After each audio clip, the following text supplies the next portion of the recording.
Hi friends, अभिमान academy एक बार फिर से आपका स्वागत है। और 69,000 शिक्षक भर्ती में काफ़ी अभ्यर्थियों का अलग अलग मैटर पे अलग अलग क्वेश्चंस आ रहे हैं। मैं देख रहा हूँ कमेंट्स में भी अलग अलग क्वेश्चन कर रहे हैं, व्हाट्सअप पे भी अलग अलग क्वेश्चन कर रहे हैं जिनके पास मेरा नंबर है कि sir general OBC SC answer की केस है क्या और क्या मैटर चल रहा है, क्या सबको नियुक्ति मिल रही है। तो मैं आपको बता दूँ, आंसर की में नंबर केवल उन अभ्यर्थियों को मिला है जिन्होंने रिट डाली थी, सबको नहीं मिला है। दूसरा, इसके अलावा मैं आपको कुछ और चीज़ें भी बताऊंगा, वीडियो में बने रहिएगा। अच्छा, दूसरा, नंबर भी सबको नहीं मिला है, नंबर उनको मिला है जिनका एक नंबर मिलने के बाद जो पुरानी जो लिस्ट लगी थी जनरल ओबीसी एससी की, उस लिस्ट के अंदर आ रहे हैं। आप समझ रहे हैं ना इस बात को? आप दोबारा समझिए मेरी बात को। सपोज करिए कि जो जनरल की लिस्ट है वो 66 पॉइंट और 58 है, सपोज करिए, है ना। मैं इसको लगभग 66.07 करता हूँ, ठीक है ना। इतनी लिस्ट है। सपोज करिए एक नंबर पाने के बाद कोई इस लिस्ट के अंदर आ गया। सपोज करिए कि जनरल की लिस्ट 66.07 पर लगी और एक नंबर मिलने के बाद कोई इस लिस्ट के अंदर आ गया, मतलब एक नंबर होने के बाद उसका गुणांक भी इतना ही बैठ रहा है या इससे 0.1 0.2 ज़्यादा बैठ रहा है, ठीक है। अब उसको उसको राहत मिली है और दूसरा, वो उस केस में याची भी होना चाहिए। दो बात हो गई। पहला तो वो उस केस में याची होता, दूसरा उस एक नंबर को मिलने के बाद वो उस लिस्ट के अंदर आता। उनको यहाँ पर लाभ दिया गया है और अन्य किसी अभ्यर्थी को नहीं। अच्छा, यहाँ पर अब एक दूसरा पॉइंट है कि लाभ भी सबको नहीं मिला है। लाभ 25 अगस्त 2018 तक जिन अभ्यर्थियों ने वहाँ पर रिट डाल दी थी शुरू शुरू में ही, उन उनको उनको लाभ दिया गया है। 2018 या 2020 जो भी होगी, मैं देख लूँगा अभी। तो 25 तारीख से पहले पहले अभ्यर्थियों को, मैंने कल शायद वीडियो में पढ़ा भी होगा, मैं देख के बताता हूँ अभी आपको। इस वाले में नहीं है, इसमें तो हमारी एसएलपी पड़ी है।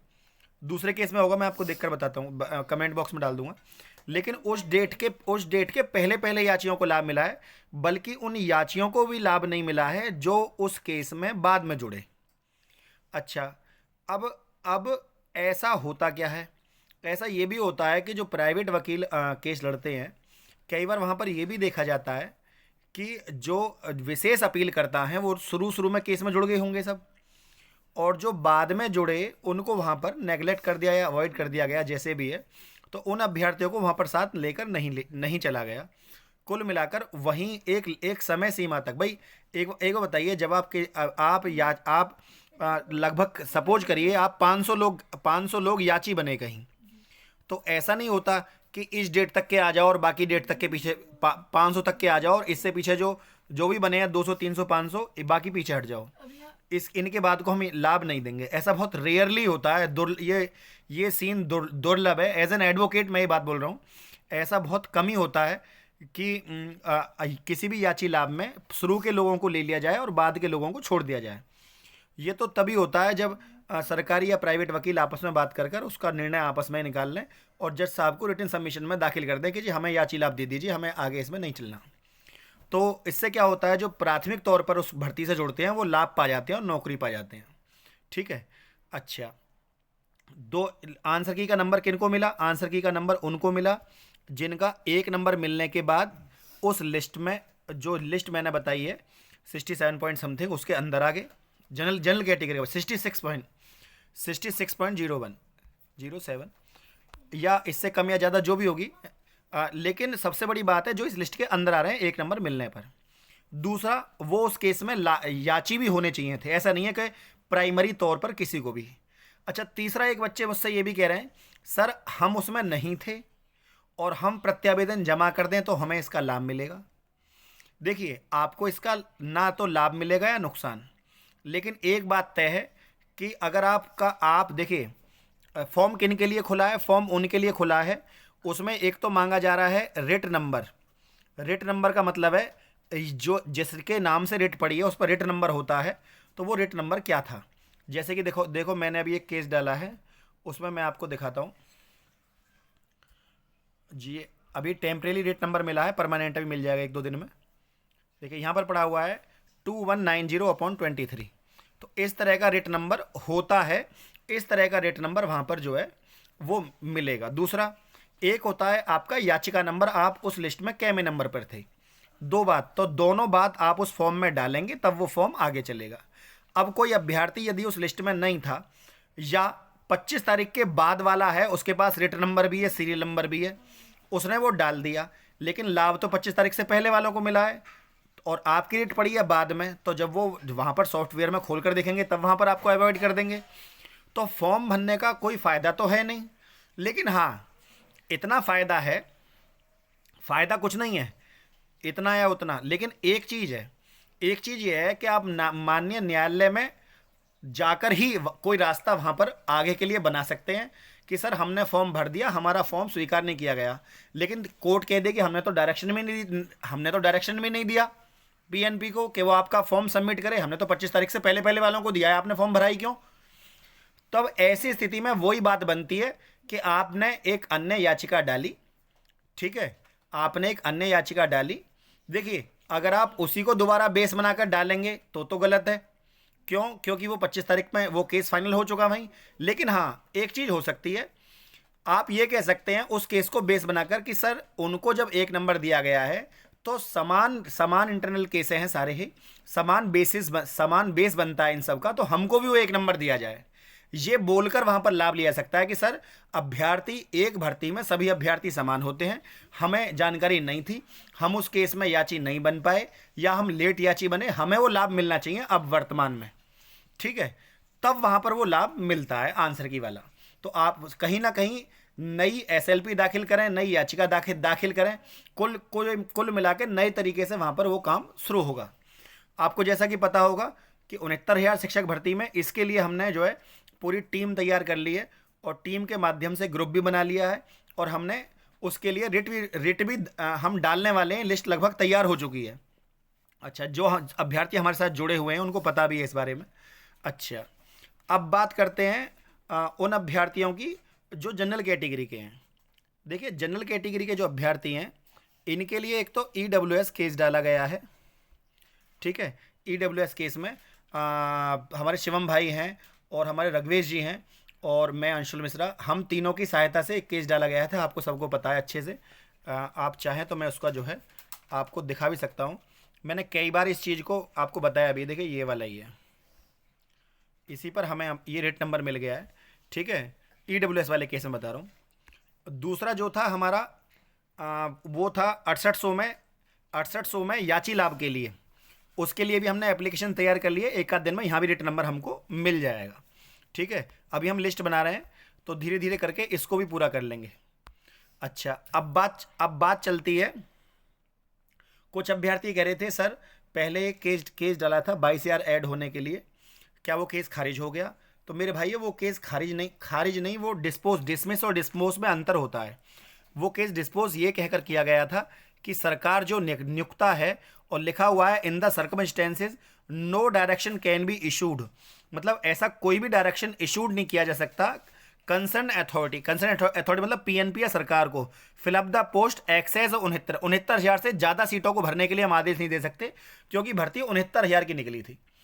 अब सरकार ने क्योंकि कॉमन नंबर के तरीके से या अलग अलग तरीके से अलग अलग तरह से खीर बांट दी, बच्चों को नौकरी बांटी, हमें उसमें भी दिक्कत नहीं है अगर नौकरी सरकार किसी को दे रही है।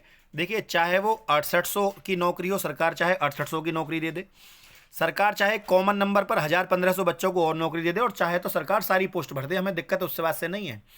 जब हमने केस डाला तो जज साहब ने माननीय सुप्रीम कोर्ट के न्यायालय में न्यायाधीश जी ने हमसे ये कह दिया कि हम सीटों को बढ़ाने घटाने का अधिकार केवल सरकार को है, हम उनको डायरेक्शन नहीं दे सकते कि वो सीटों को बढ़ाए। अच्छा, लेकिन अब जब 6800 सीटें ओबीसी एससी को दी गई, 1500 सीटें कॉमन नंबर पर जनरल ओबीसी एससी तीनों को दी गई, ऐसी स्थिति में तब यहाँ पर एक रास्ता बनता है कि सर सीटें नहीं बढ़ती तो अब ये सीटें क्यों बढ़ाई जा रही हैं। तो कहीं ना कहीं वो रास्ता जो खुलता है, उस रास्ते को खोलते हुए हम आगे बढ़े। हमने क्या किया, हमने ईडब्ल्यूएस कैटेगरी में भी, क्योंकि पहले तो ये था सीट नहीं बढ़ेंगी, अब तो बात जब सीट बढ़ रही है तो ईडब्ल्यूएस आरक्षण। अच्छा, कुछ अभ्यर्थी ज़्यादा पढ़े लिखे हैं, वो कह रहे थे सर ईडब्ल्यूएस आरक्षण कैसे मिल सकता है। आपको अगर ध्यान हो तो रिजर्वेशन वाले केस में कुछ अभ्यर्थियों ने केस डाला माननीय न्यायालय में, और माननीय न्यायालय में जब केस डाला तो उसमें क्या कहा गया, उस माननीय न्यायालय में उस केस में ये कहा गया था कि जब हमने जो भर्ती प्रक्रिया शुरू करी है वो काउंसलिंग से शुरू करी है, है ना। हमने भर्ती प्रक्रिया जो है वो काउंसलिंग से शुरू करी है, और हमने भर्ती प्रक्रिया 6 जनवरी 2018 को जो एग्ज़ाम शुरू हुआ था तब से हमारी भर्ती प्रक्रिया शुरू नहीं हुई है। और ये कौन से केस में कहा गया था? उस केस में कहा गया था जहां को जनरल कैटेगरी के छात्रों ने ओबीसी एससी की सीट को अपोज करते हुए ये कहा कि सर एक बार तो ओबीसी एससी को आपने आरक्षण टेट की परीक्षा में दे दिया, फिर आपने सुपर टेट की परीक्षा में दे दिया, और सुपर टेट की परीक्षा के बाद तब और आपने फिर उन्हें आरक्षण ओबीसी एससी के बाद फिर आपने जो काउंसलिंग प्रक्रिया हो रही है, भर्ती प्रक्रिया, उस प्रक्रिया में भी ले लिया। तो सरकार ने ये कहा कि सुपर टेट की परीक्षा एक परीक्षा थी और टेट जो है उसका एक अंग नहीं है। टेट तो एक क्वालिफाइंग कोर्स है, वो सबके लिए समान होता है, तो वो उसका हिस्सा नहीं है। हमारी भर्ती प्रक्रिया काउंसलिंग से शुरू हुई है 2020 से। तो मैं उन पढ़े लिखे अभ्यर्थियों से ये कहना चाहूँगा कि 2020 से पहले ही ईडब्ल्यूएस आ चुका था। इससे पहले एक हमारा यूपी पीसीएस के द्वारा एक भर्ती हो चुकी थी जिसमें आरक्षण दिया जा चुका था, और वही जो आरक्षण जो 2020 में दिया जा चुका है उसी आरक्षण का लाभ इसमें भी दिया जाना चाहिए। पीसीएस इससे पहले हुआ था।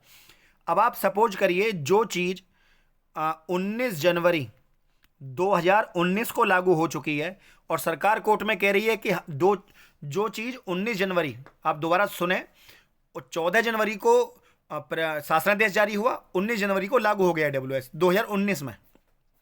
तो जो चीज़ 2019 में लागू हो चुकी है उसको जब सरकार कोर्ट में जाकर ये कह रही है कि हमने 2020 में लागू किया है ईडब्ल्यूएस को, तो ऐसी स्थिति में ईडब्ल्यूएस का रास्ता वहाँ पर अपने आप खुल जाता है कि जब सरकार खुद ही कह रही है, एक आदेश में सबमिशन दाखिल कर रही है कोर्ट में सरकार कि जो 2020 में हमने काउंसलिंग प्रक्रिया 2020 में शुरू करी है, तो सीधी सी बात है ईडब्ल्यूएस वाला बच्चा कोर्ट में जाकर ये कहेगा कि उसका लाभ हमको मिले।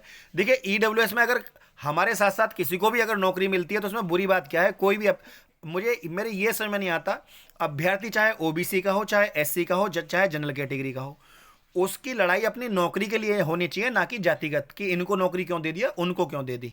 हम जनरल कैटेगरी के हैं, लेकिन हमने ओबीसी एससी वालों के हितों के लिए केस डाला था, दिव्यांगों के लिए केस डाला था, वो जीते भी थे। तो अलग अलग कैटेगरी में अलग अलग, किसी को जॉब मिल रही है तो ये तो अच्छी चीज़ है ना। उसका मुझे लगता नहीं है कि उसका किसी भी तरीके से आपको कोई यहाँ पर कोई भी चीज़ है किसी का आपको अपोज करना चाहिए, है ना। सबको लाभ होना चाहिए।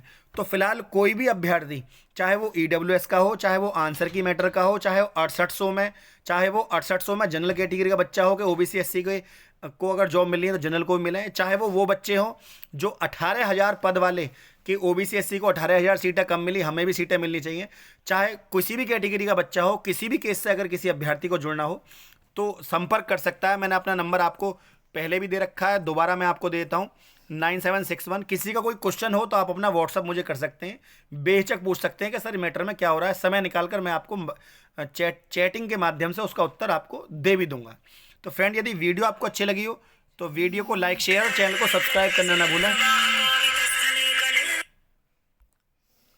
फ्रेंड, वीडियो आपको अच्छी लगी तो वीडियो को लाइक, शेयर और चैनल को सब्सक्राइब करना ना भूलें। आज के लिए इतना ही। जय हिंद, जय भारत।